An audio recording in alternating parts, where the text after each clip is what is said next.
పేదోడిని. నా కోపం దేనికి ఉపయోగం?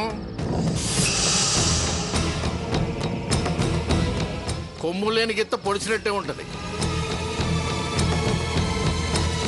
దేనికిరా అలా మాట్లాడుతున్నావు?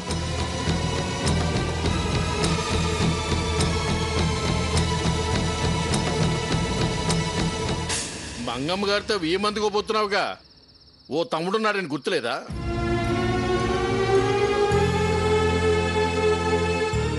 ఒక ఫోన్ చేయటమో ఒక ఉత్తరం ముక్క రాయటమో చేయొచ్చు కదా. బాబాయ్ కోపం ఇప్పటికి అర్థమైంది. అప్పుడే ఏమైందిరా? ఏదో ఆవిడ సీతని తన మనవడికిచ్చి చేసుకుందాం అనుకుంది. 3 అడుగులు ముందుకేస్తే 6 అడుగులు వెనక్కి వెళ్తోంది. అయినా నిన్ను పిలవకుండా ఎలా నిశ్చితార్థం చేసుకుంటాం అనుకున్నావురా? దానికంత అలగాలా? రావయ్యారా, వచ్చి కూర్చో. భోంచేస్తూ మిగిలిన విషయాలన్నీ మాట్లాడుకోవచ్చు. అసలు నేను వచ్చిన కారణం మీకు ఇంకా చెప్పనే లేదు. పేకల్లోతి కష్టాల్లో మునిగిపోయి ఉన్నా. గుండె దడ, కడుపులో భయం, ముద్ద లోపలికి వెళ్ళే పరిస్థితే లేదు. ఏంటి బాబాయ్, ఏంటి ప్రాబ్లం? ఏమిట్రా, ఏమైందో చెప్పు. నీకే, నీ కూతురు చేతికి వచ్చింది, 4 రాళ్ళు సంపాదిస్తుందిగా. దాని సంపాదన ఏపాటిదిరా? ఎంతో కొంత తెస్తుంది కదా. సర్లే, ఇప్పుడు నీకొచ్చిన కష్టమేంటి?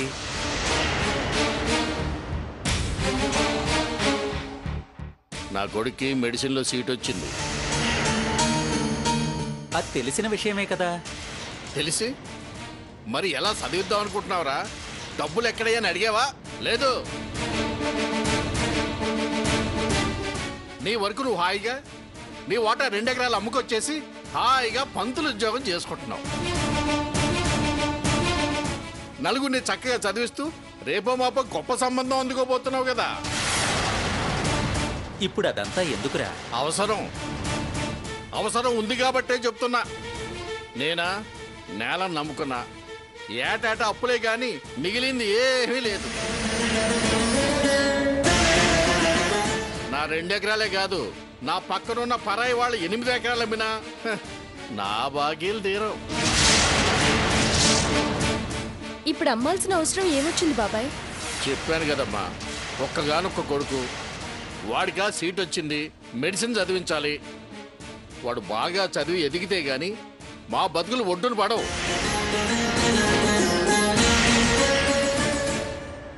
ఆ విషయం మీదే మీతో మాట్లాడదామని వచ్చా. నువ్వే ఏదో ఒకటి చెయ్యాలి. ఏం చేయమంటావురా? నాకు అర్జెంటుగా 5 లక్షలు కావాలి.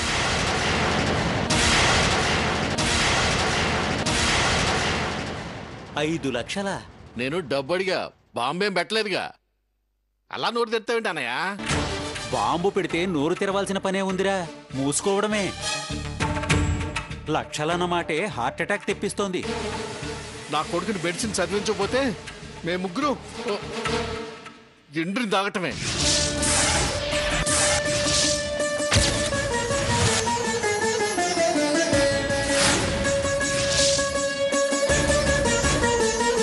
బాబాయ్, నువ్వు అగమ్మాయి,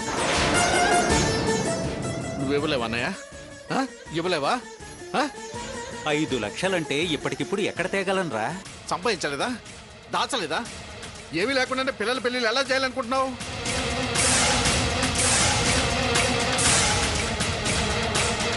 దాచినా పిల్లల గురించి దాచాను, నాకెలా ఇస్తానంటావా?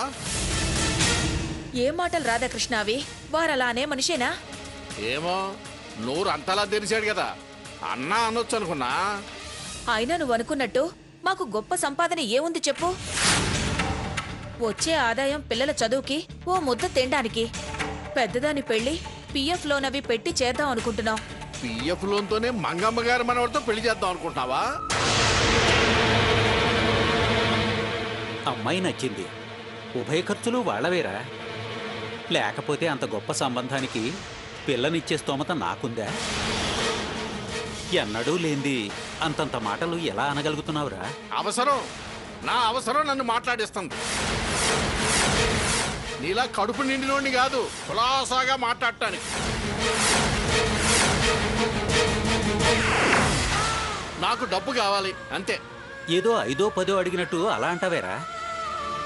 5కో 10కో విలేజ్ నుంచి విశాఖపట్నం దాకా రావాల్సిన అవసరం లేదు. ఇప్పుడు నన్నేం చేయమంటావు? అమ్మాయిని మెచ్చిందన్నావు కదా, పంపించి అవసరమని అడిగించు.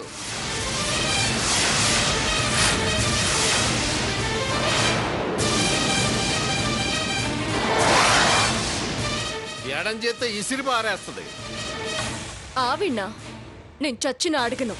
ఆహా, అప్పనంగా వచ్చే ఆస్తి మీద అప్పుడే ఎంత మమకారమో. బాబాయ్ అరవకు అంటావు. సరే, నాకెందుకు ఈ అరుపులు కేకలును.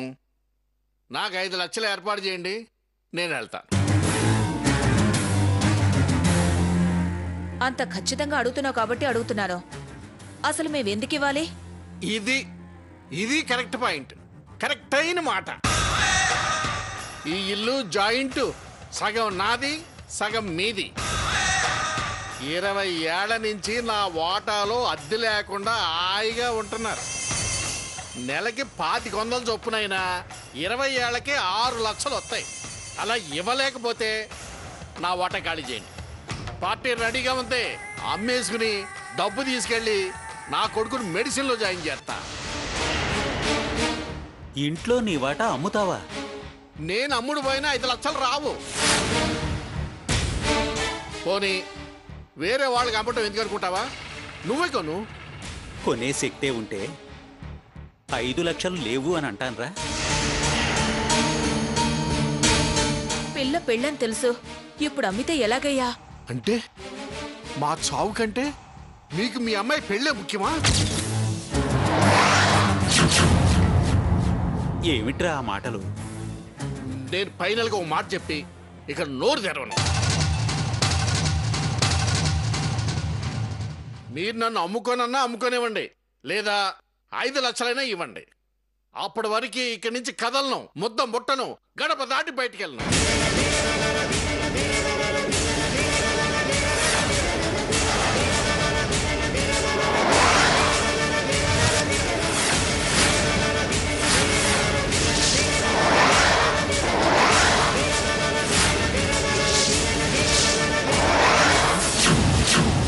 ఎస్ అంటే ఫోన్ చేస్తా, కొనేవాడు వస్తాడు. నో అంటే శవాల బండి వస్తుంది. అంతే అంతే.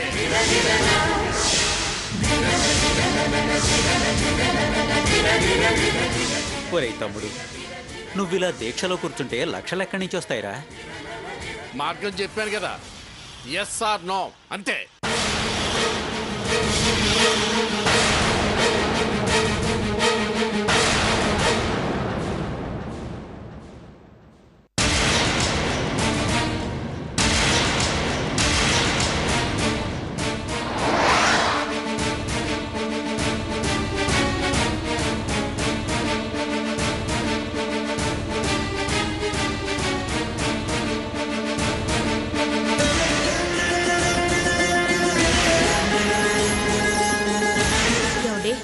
ఏంటండి ఇది?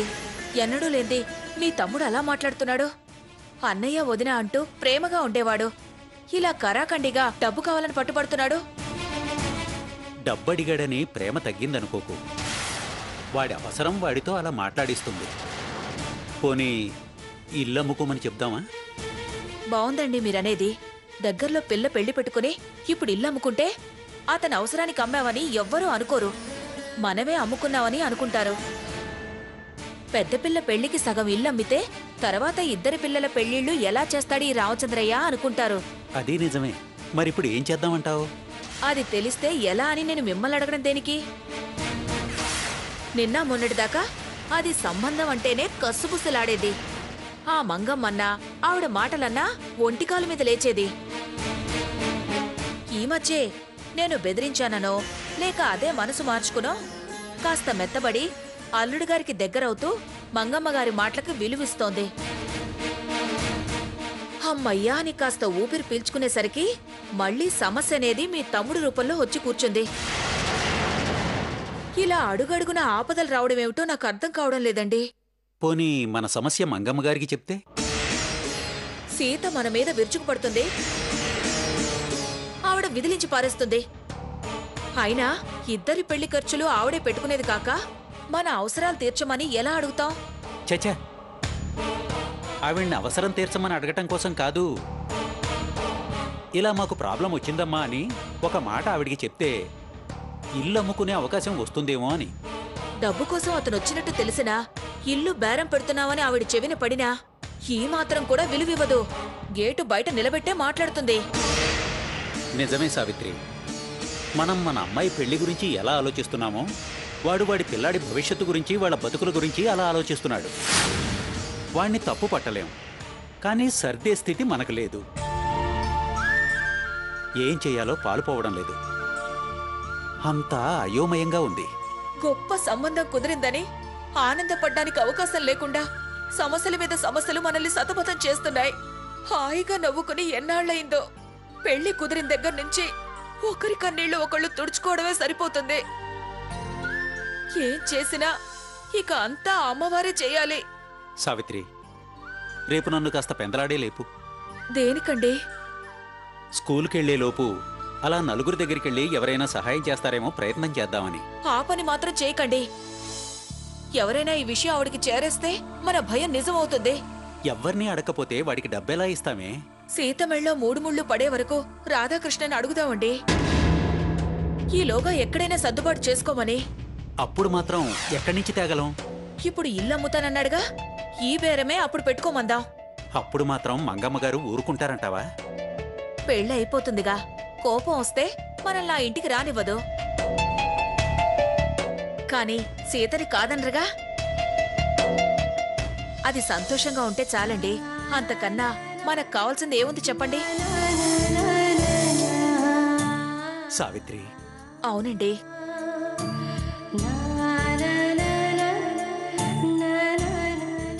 నా సుఖం కోసం బాధ దిగమింగుకుంటున్నారా? కానీ బాబాయ్ అవసరం తీర్చడం ఎలా? పెళ్లికి ముందైనా తర్వాతైనా ఆ మంగమ్మ గారి పద్ధతి మారదు. బాబాయ్ అవసరం తీరాలి. ఎలా?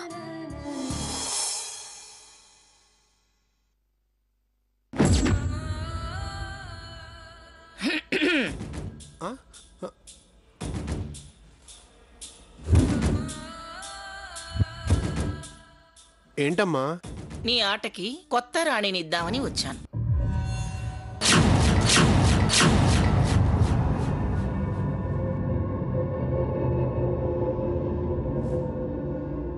నీ మాజీ భార్య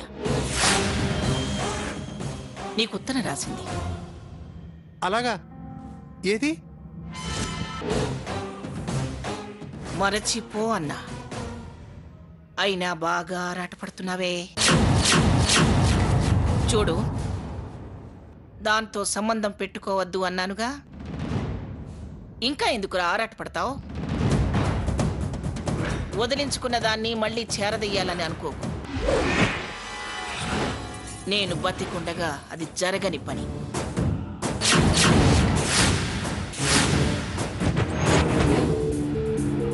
లెటర్స్ రాసి మళ్ళీ నిన్ను ముగ్గులోకి దించాలనుకుంటుందేమో.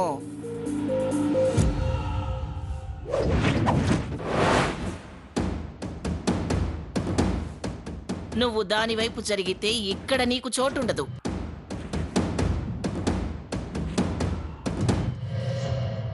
ఉత్తరంలో కూడా దాని తలబిరుసు కనిపిస్తుందిరా. అలాంటి దాన్ని గుర్తుంచుకోవడమే తప్పు. చూడానంద్, అది మళ్ళీ ఎదుట పడినా, ఈ గుమ్మంలోకి అడుగు పెట్టినా మెడపట్టి బయటకు గెంటు.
నిజంగా లెటర్లో ఆవిడ అదే రాసిందా? నాకెందుకో అనుమానంగా ఉంది.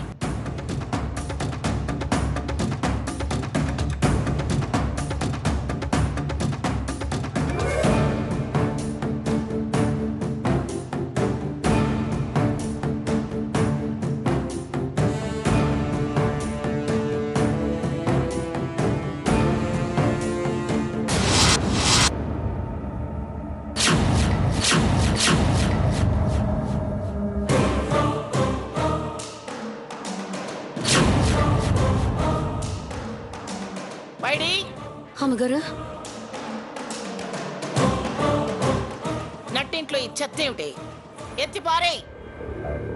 ఇవి ఇలా ఉంటే చిత్తు కాగితాలు ఎత్తుకునే వాళ్ళు ఇంట్లోకి వస్తారు.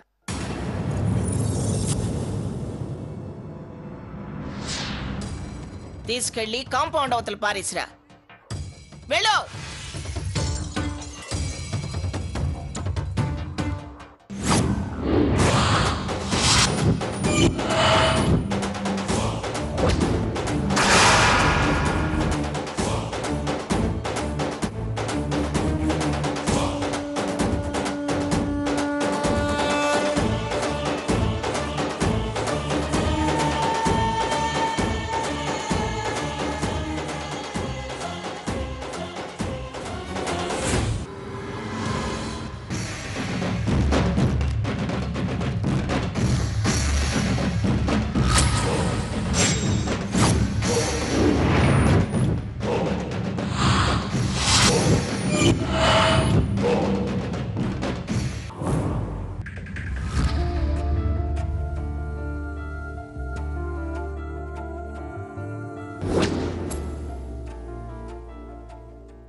బాబాయ్,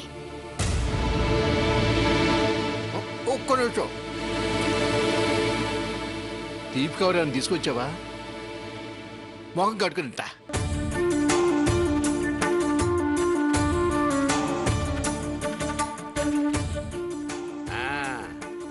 ఇప్పుడు చెప్పమ్మా, అమ్మకమా అరేంజ్మెంటా?